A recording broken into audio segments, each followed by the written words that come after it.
Ghosts of war. The hiss of a hydraulic wrench echoed through the Martian dockyard as Alec Drake tightened the final seal on a freighter's plasma manifold. His back ached. His knuckles were raw, but he didn't complain. Silence had become his companion these past years, more loyal than friends, more forgiving than memory. Commander Drake? He froze. Nobody called him that anymore. Alec turned. The man standing behind him wore a Union Black Ops uniform, the kind that made people disappear. Immaculate boots, dead eyes, a data pad tucked under one arm like a scalpel waiting to cut. "You've got the wrong man," Alex said, wiping grease from his hands. "You're the only man left who survived Karen-class engagement zones," the agent replied coolly. "We need you. I'm retired. This isn't a recruitment. It's a rescue." Alec narrowed his eyes. The agent held out the data pad. A flick of the screen, and a 3D image shimmered into focus. Karen 9, a blood-red sphere crackling with electrical storms and gravitational flux. Even in miniature, it looked angry. Beneath that, personnel files. Mission tags. Photos. Alec's breath caught. His fingers hovered over one picture. Lean build, brown hair, intense blue eyes. Lieutenant Jace Drake. His son. He volunteered? Alec asked quietly. His team disappeared 3 days ago. No contact. No retrieval beacon. We don't know what they triggered, but we believe something's still alive down there. Maybe your son. Alec turned away. He's smart. Smarter than I ever was. If anyone made it, he needs someone who knows how to survive planets like Karen.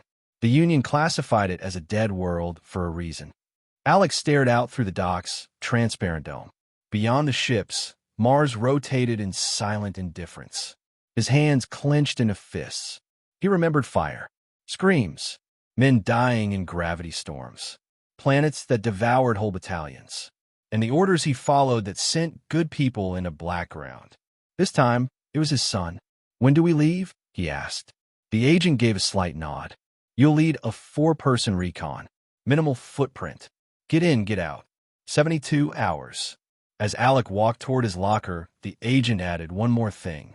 "We don't just want the people. We want to know what they found." "Of course you do," Alec muttered. He opened the locker. Inside, his old armor sat wrapped in an oil-stained flag. He lifted the helmet. The visor still bore the claw mark from the siege of Orestes.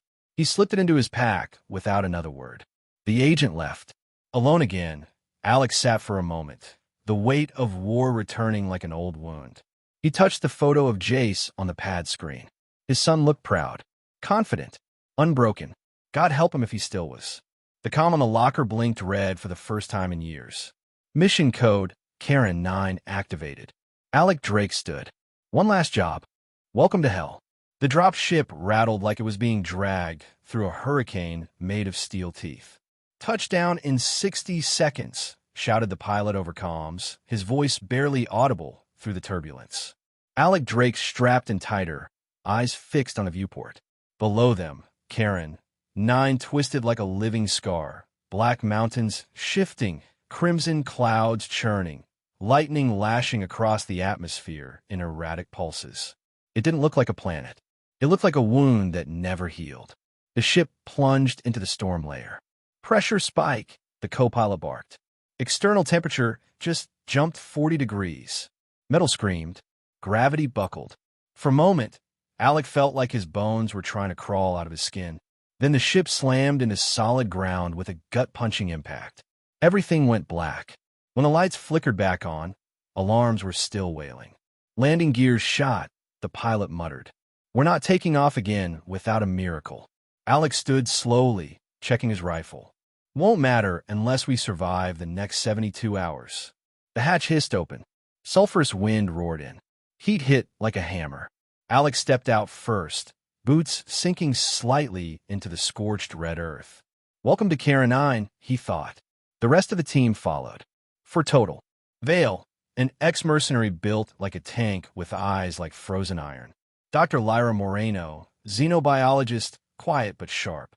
And Scrit, an insectoid tech specialist from the CH Karth Hive, clawed fingers already twitching toward his scanner. Atmosphere's breathable, barely. Scrit clicked. Radiation is fluctuating. Planets humming. Humming? Alec asked. Scrit rotated his antennae.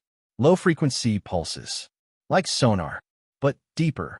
Dr. Moreno knelt, brushing the ground. It shifted under her touch. This isn't just volcanic crust. It's organic metallic composite.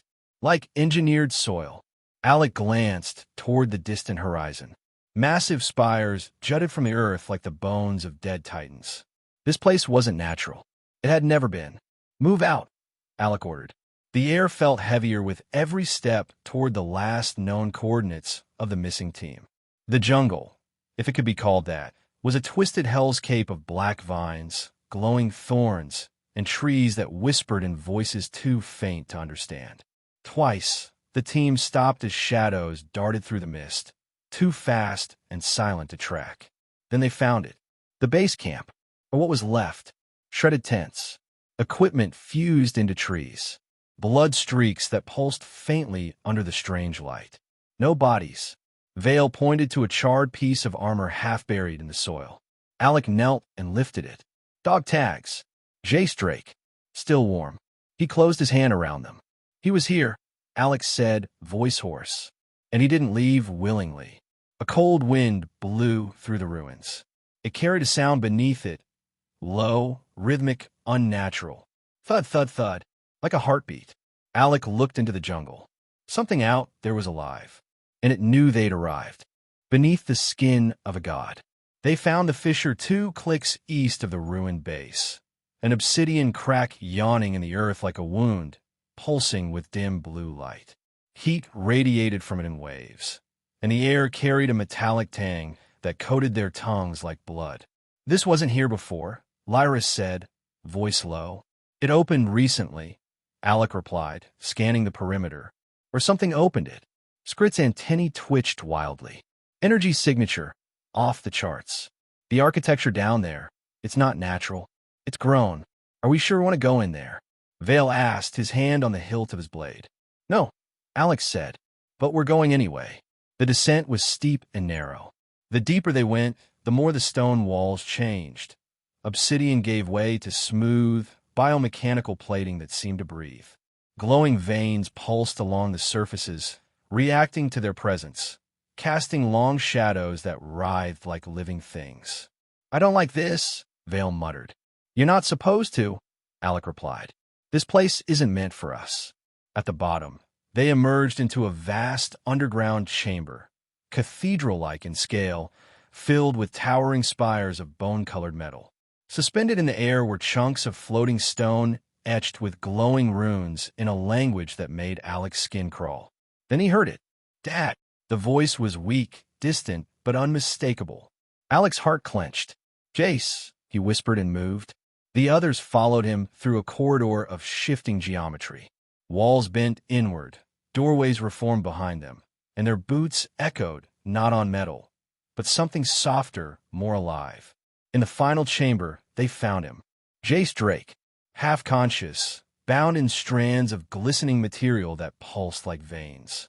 Alien growths had latched onto his arms and spine, interfacing with him, merging him with the pulsing wall behind him.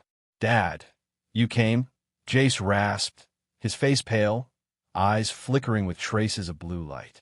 Alec rushed forward. Hold on. I've got you. No, stop. Jace coughed. It's not just tech. It's aware. The planet, it's a weapon. Built by something ancient. Buried here before the Union existed. Scrit spun in place. System awakening. Energy levels rising. Planet is responding to us like an infection. What the hell were you trying to find? Alec demanded. We thought it was alien. Jace coughed again, smiling bitterly. But it's not. It's human. Older than anything in the archives. This whole place is a lock. And we're the key. Suddenly, alarms flared in Scrit's gear.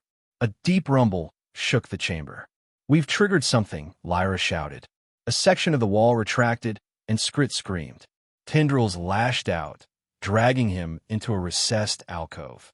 When he emerged seconds later, his eyes glowed like molten circuits, his voice a cold monotone. Intruders detected. Countermeasures initiated. Alec raised his rifle, staring into the face of a friend, now turned enemy. Fall back, he ordered. But in his gut, Alec knew. There would be no going back. No one leaves clean. Scrit's voice, flat, alien, echoed off the living walls. Purge Protocol. Phase 1.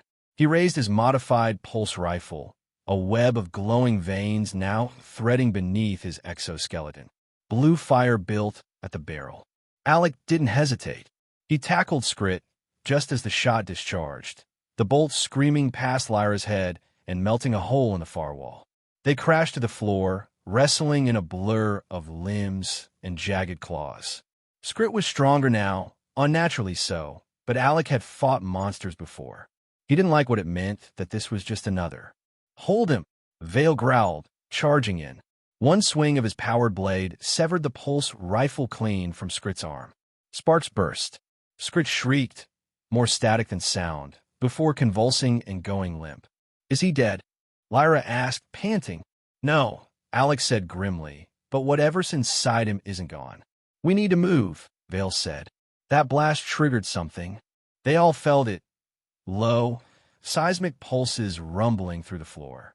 The chamber lights dimmed as the walls began to shift again, closing in. Alec turned to Jace, still tangled in the alien biotech. The younger Drake's breath was shallow, skin pale, but his mind was fighting, eyes sharp despite the pain. Cut me out, Jace whispered. Before it finishes bonding. Alec pulled a plasma knife from his belt. You sure you're still you? I remember Mom's blueberry pancakes, Jace whispered, smiling faintly. I remember you reading me that story about the last stand at Titan Forge. I remember you holding me after we thought Earth was lost. That's enough. Alex sliced through the cables. Each cut sent a wave of heat through the chamber, and Jace screamed, but never begged. The tendrils writhed violently, trying to reattach, but Lyra sprayed them with cryogel, freezing them mid-lash. Finally, Jace fell into his father's arms. He was light. Too light. I got you, Alec muttered. Suddenly, the entire complex roared.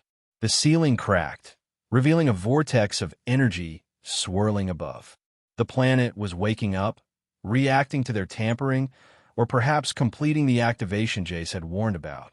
Exfil points west. Vale shouted over the noise.